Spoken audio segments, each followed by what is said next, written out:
दोस्तों, रूस और यूक्रेन के बीच जंग छिड़ चुकी है। पर दोस्तों, क्या आपने यह कभी सोचा है कि उसके पीछे का कारण क्या है? तो दोस्तों, आज की इस वीडियो में मैं आपको इसके बारे में पूरा डिटेल देने वाला हूं। तो दोस्तों, मैं आपको बता दूं कि रूस और यूक्रेन के बीच जो विवाद हुआ है उसका मेन कारण है नाटो। और दोस्तों, आइए जानते हैं नाटो होता क्या है। पूरा मतलब होता है नॉर्थ अटलांटिक ट्रीटी ऑर्गेनाइजेशन, जिसे 1949 में शुरू किया गया था।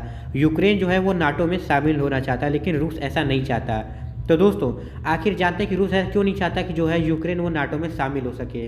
क्योंकि दोस्तों, रूस को लगता है कि अगर यूक्रेन नाटो में शामिल हो गया तो नाटो के जो देश हैं वो उसकी सीमा के पास आकर खड़े हो जाएंगे। लेकिन इस सवाल यह है कि रूस नाटो से इतना चिढ़ता क्यों है।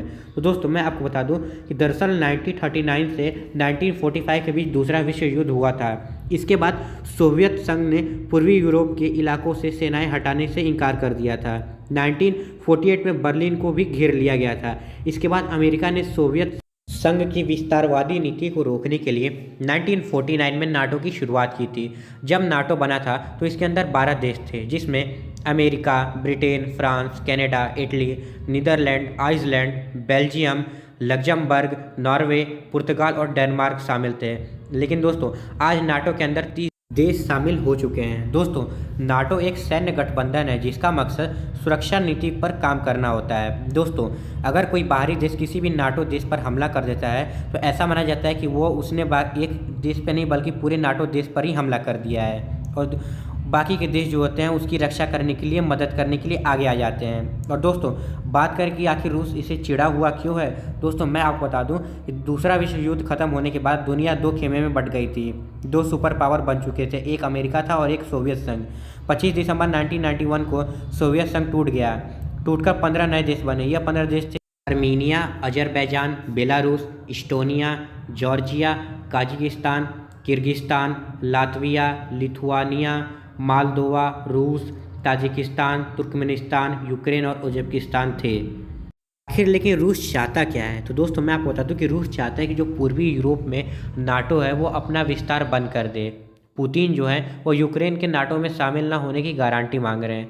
वो यह भी चाहते हैं कि जो पूर्वी यूरोप में नाटो है वो अपना विस्तार 1997 के स्तर पर ले जाए और रूस के आसपास हथियारों की तैनाती बंद कर दे। इसके अलावा दोस्तों, रूस ने उन 14 देशों को भी नाटो का सदस्य बनने की भी चुनौती दे दी है जो वार्सा संधि का हिस्सा थे।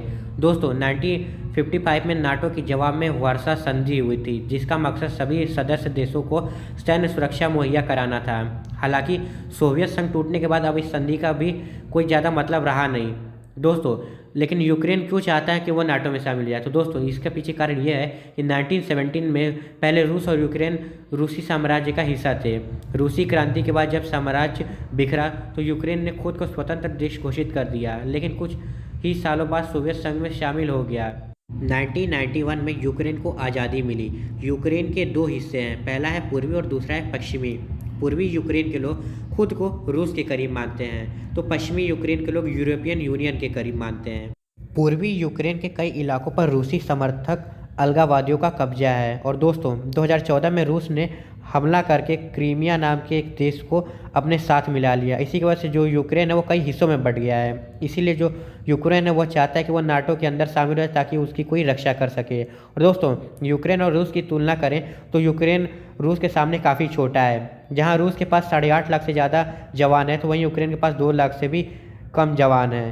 अगर बात करें रक्षा बजट की तो रूस का रक्षा बजट यूक्रेन से 10 गुना ज़्यादा है। ऐसे में अपनी आज़ादी को बरकरार रखने के लिए यूक्रेन को ऐसे सैन्य संगठन की ज़रूरत है जो उसकी रक्षा कर सके, और नाटो से बेहतर ऐसा कोई संगठन नहीं है।